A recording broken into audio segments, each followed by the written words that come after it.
Hey, welcome to this episode of Therapist Take. We're going to talk about betrayal trauma and how that relates to attachment. So don't go anywhere.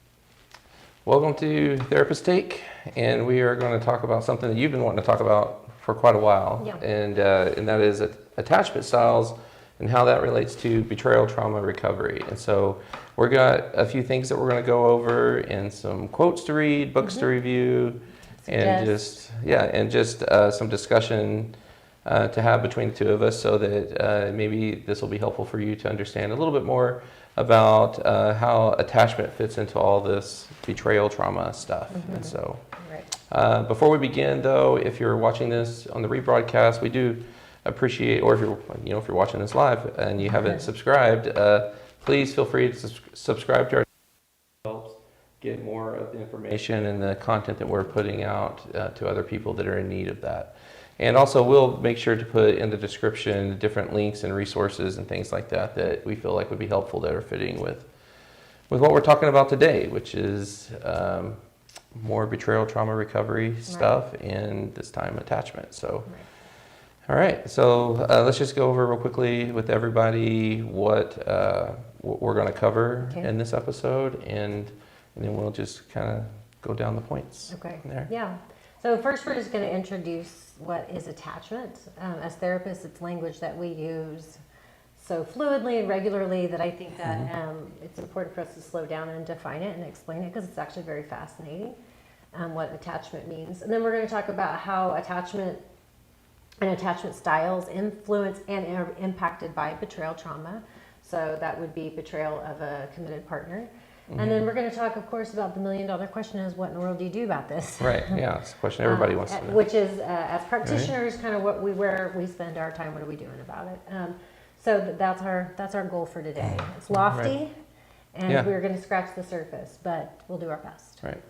So let's go ahead and begin with just starting with the first one, which is just kind of, we'll give you guys a little bit of an introduction into attachment styles. And so we'll go ahead and put that graphic on your screen so that you can see just kind of the quadrants and the scales. And it's you can see it's based upon how your mind and your body functions when it comes to your anxiety and then avoidance. And so as you can see with the graphic that we have up, that if you have high anxiety and low avoidance, that's going to put you in one quadrant, which is kind of one attachment style, and then all the different variations. So obviously we're aiming for the secure attachment style, which is low anxiety, low avoidance. Right. Right. And what that would look like on that scale is that you're kind of in the middle of this graph, right? You don't have, you're not high on any of those scales of avoidance and anxiety. Right.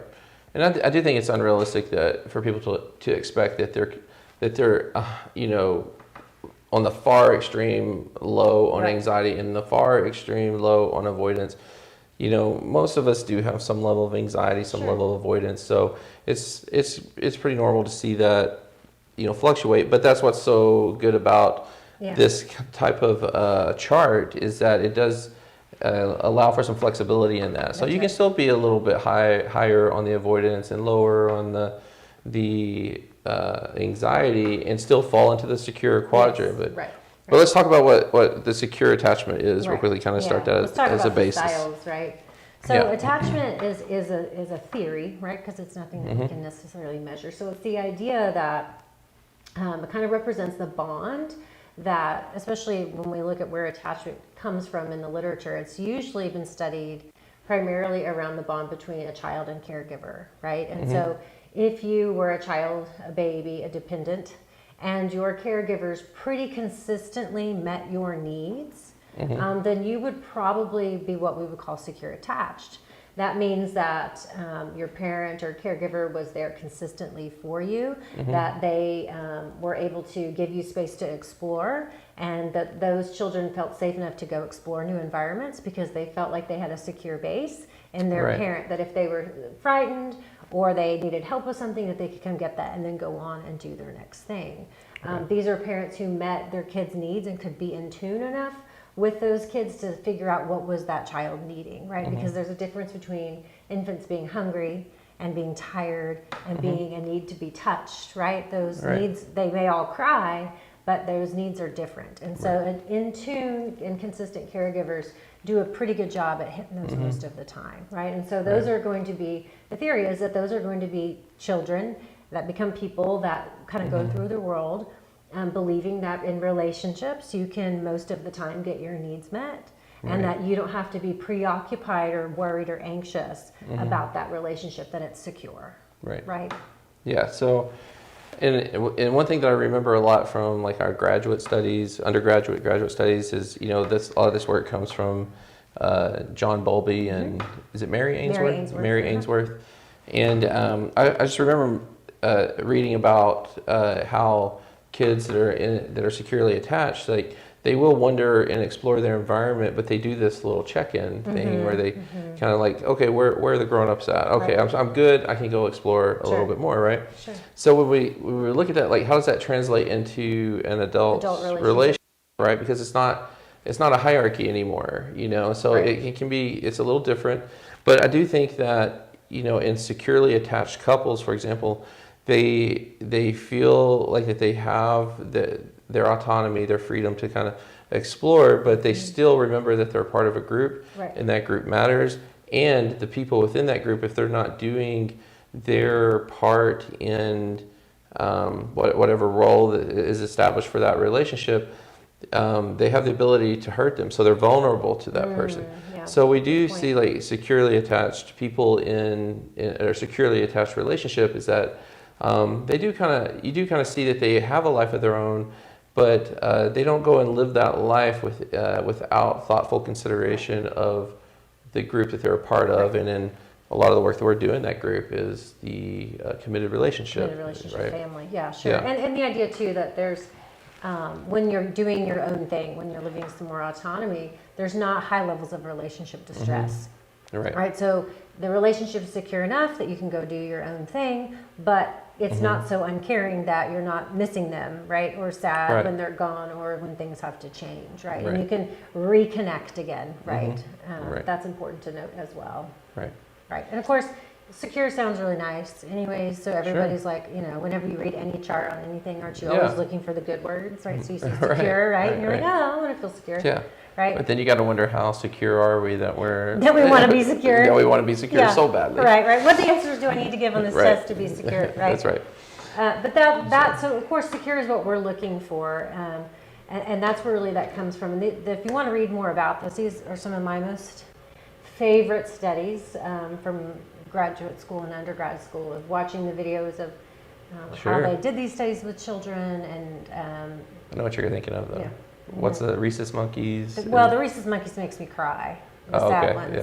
But even the Ainsworth studies with the children in the waiting room. Right? Well, some of those are hard too.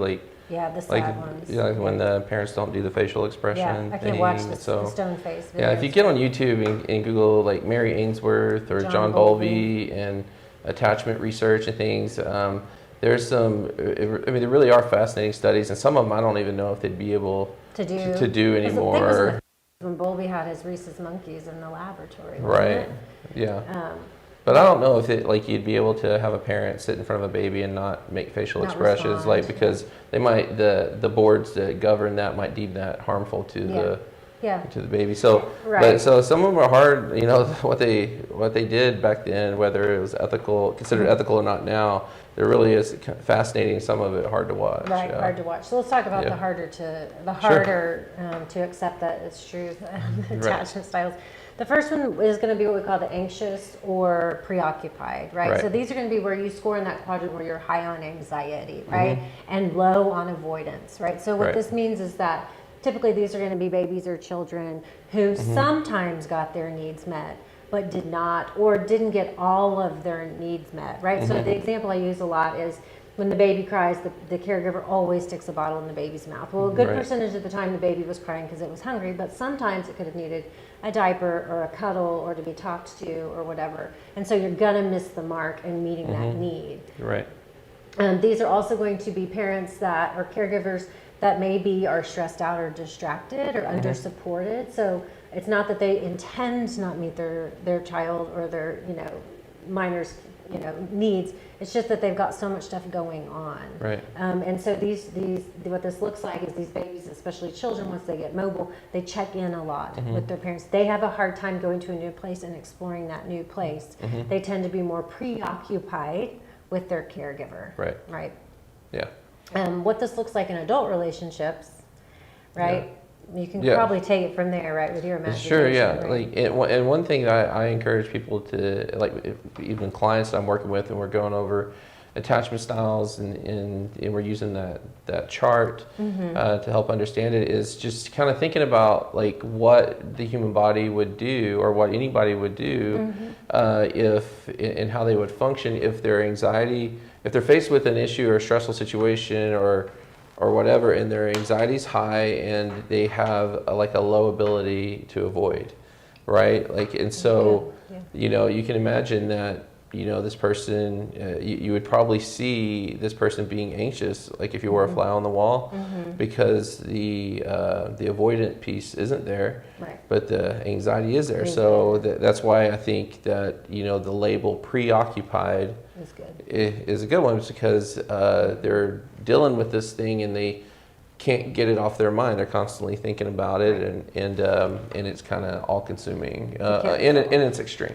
Yeah, in its extreme. Yeah, right. It's distracting. Sure. It can cause the impact can be low to very high levels of distress. Sure. Yeah. Right. The other style is what we call dismissive avoidant.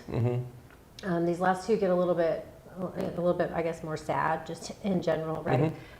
These are going to be the babies and children who did not get their needs met most of the time, right? And care was either very, very, low on the mark, and or just plain neglectful. Also, sometimes could be abusive, right? And so, the dismissive avoidant looks like just kind of not engaging anymore, right? Not pursuing that contact with caregiver or attachment figure. Right. In a lot of ways, it's kind of like heartbreak.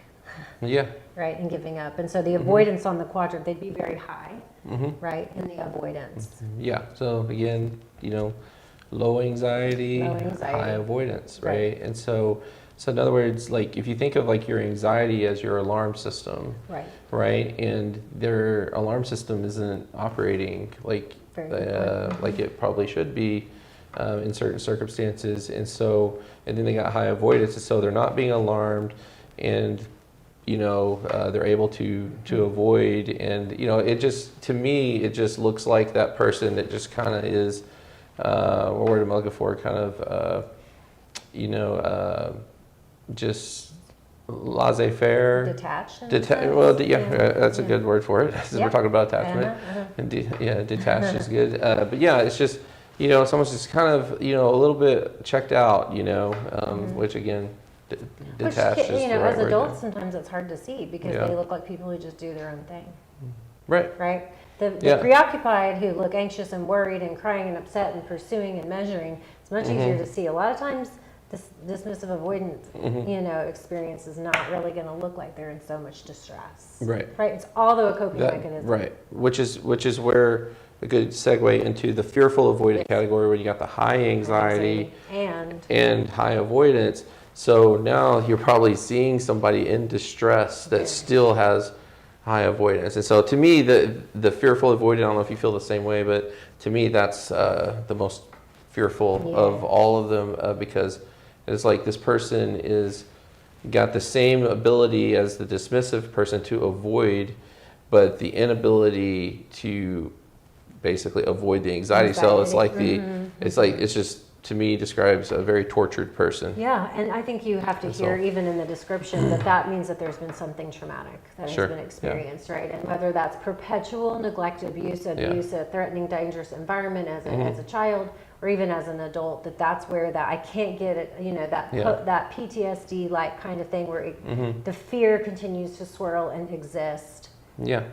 And I can't get rid of it. Right. I can't. And their alarm system's probably like over-functioning at that point. So a lot of false alarms. Yes. With them. Yes, that's a great way to say that. Yeah. And so, So those are kind of the four basic attachment styles. Obviously, I think all of us are hoping to shoot for securely attachment, and I think that can vary throughout the course of your life on kind of where you fall on that scale.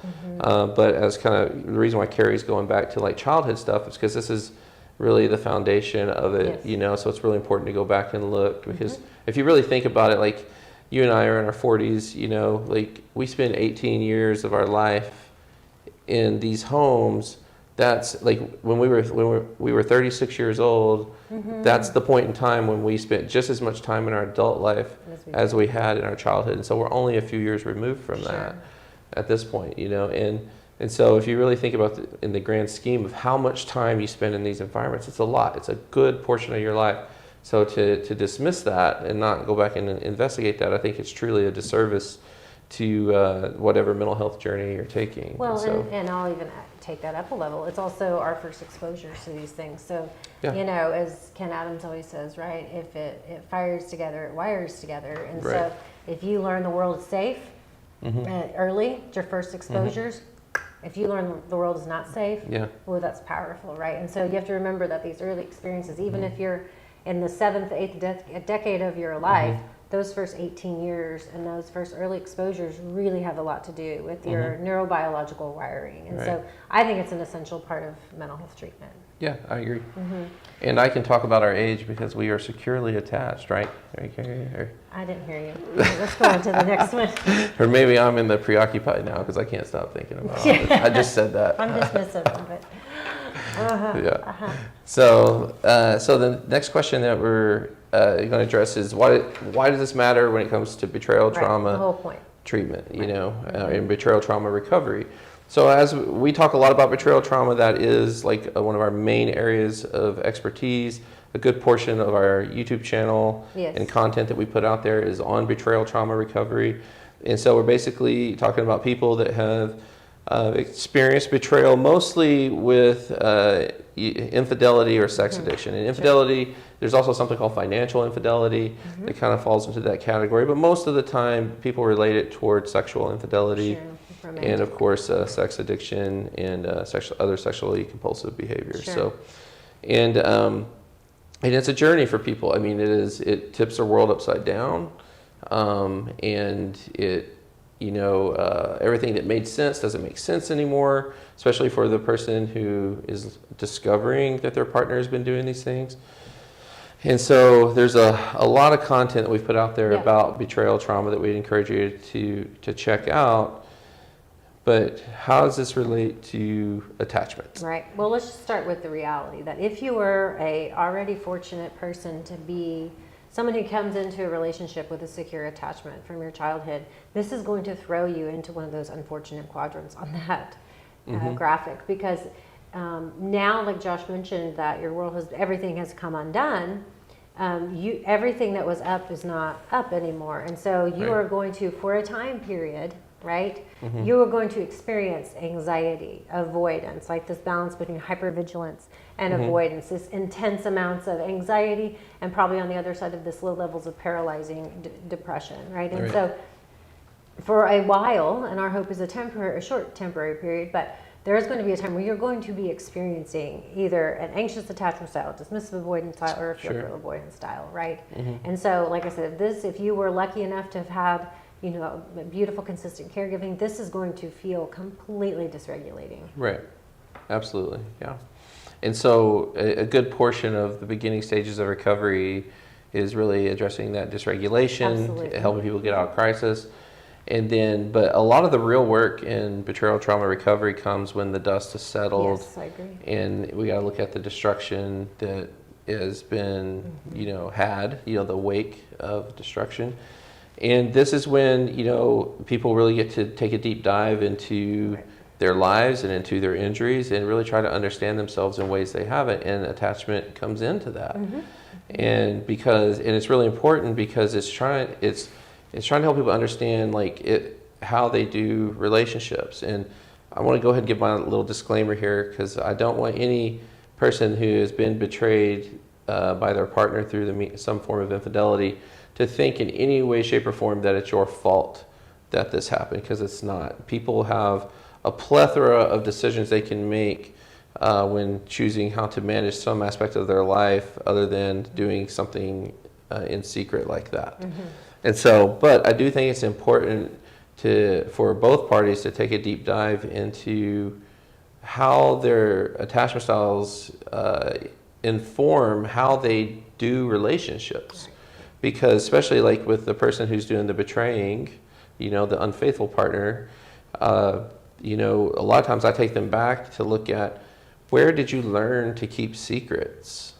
Because that's usually a lot of times where it begins. And one thing we say a lot is that addictions and infidelity and things like that often begin with emotional secrets. Right. So where did you learn to keep these secrets, and why? And so we start looking at attachment styles and in that the early parts of their life. And so a lot of times, and I think I want to have room to be wrong here, but I think when I was reading, I was doing some reading up for this episode, and I want to say that an article that I read, and I'll make sure to put it in the description of this video, was talking, I think most men fall in the dismissive category, and when it comes to betrayal trauma, in women. Do I have that backwards? No, I Is think it I don't know if it's in preoccupied? betrayal trauma or if it's in compulsive sexual behavior. Yeah.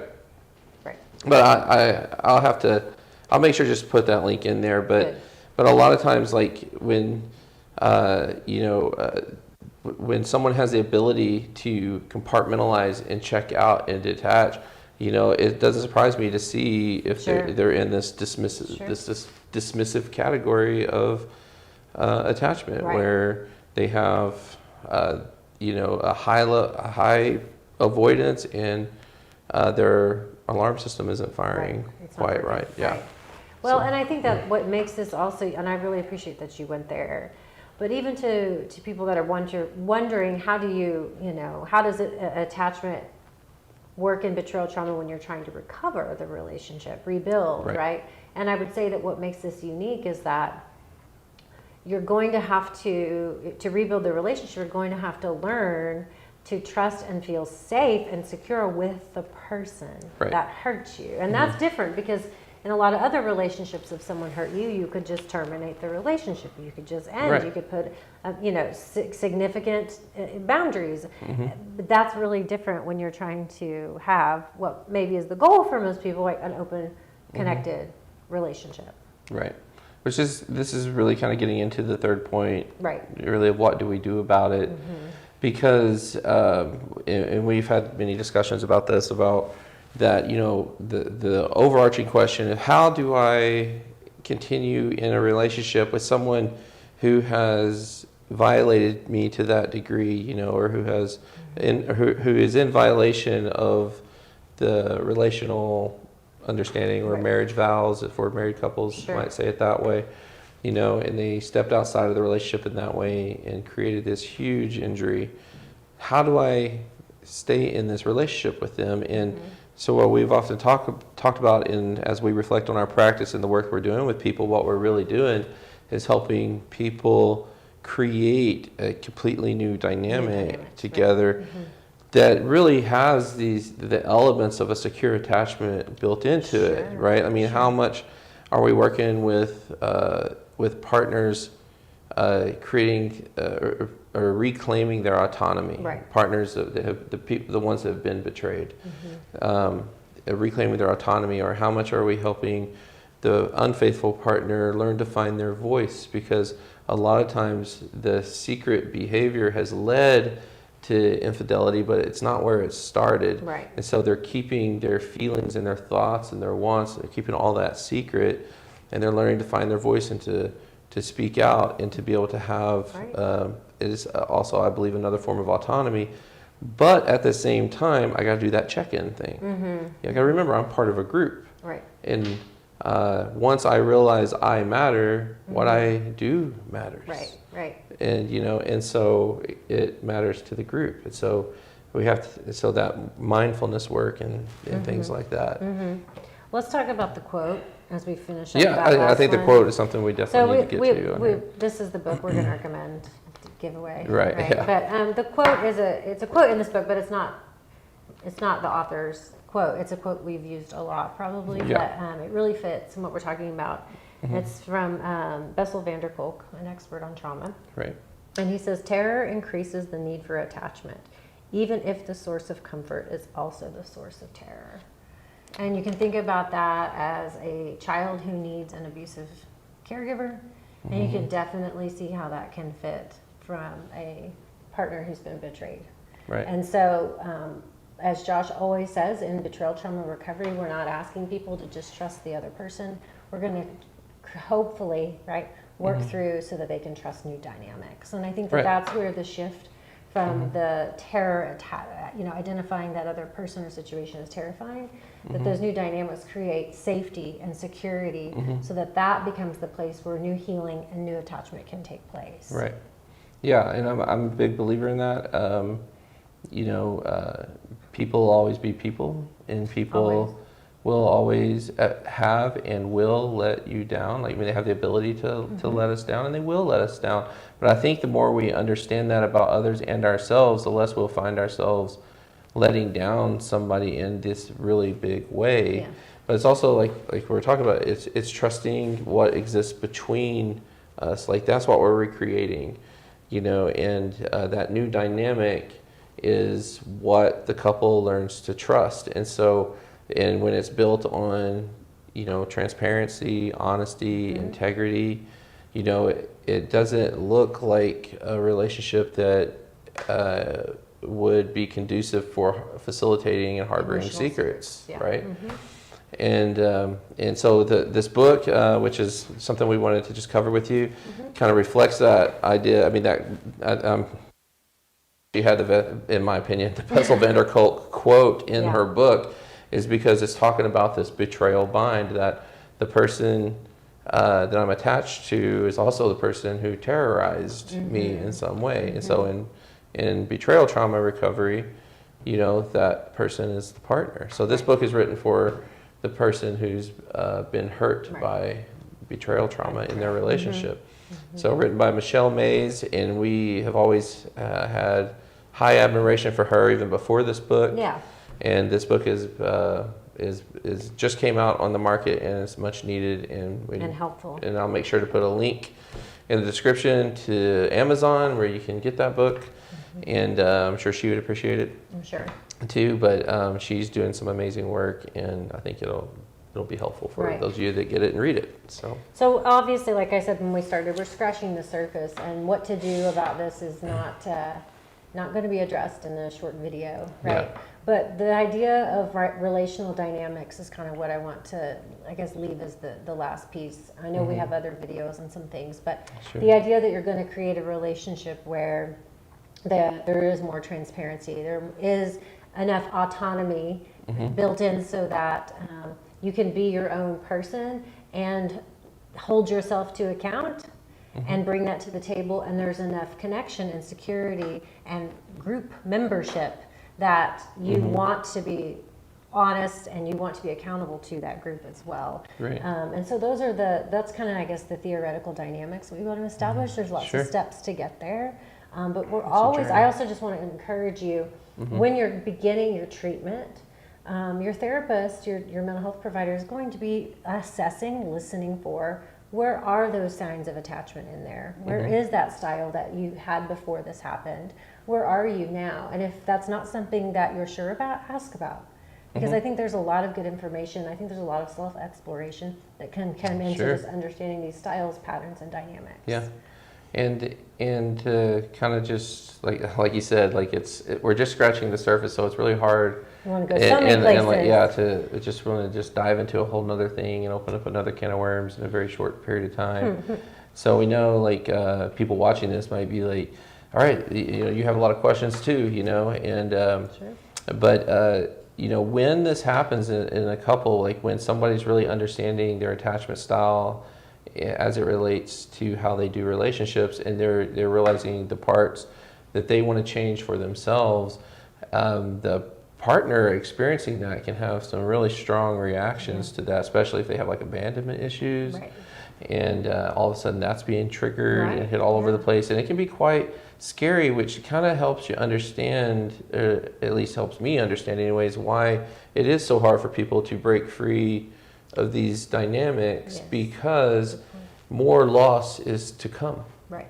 You know, so one thing I say a lot is anytime there's an opportunity or a potential gain, there's going to be loss that comes with it. So if you're working at gaining self, which is a lot of what this work is about, there's going to be facing other losses Sure. relationally. You know, and that's not, it's to help create that balance. So it probably needs to happen.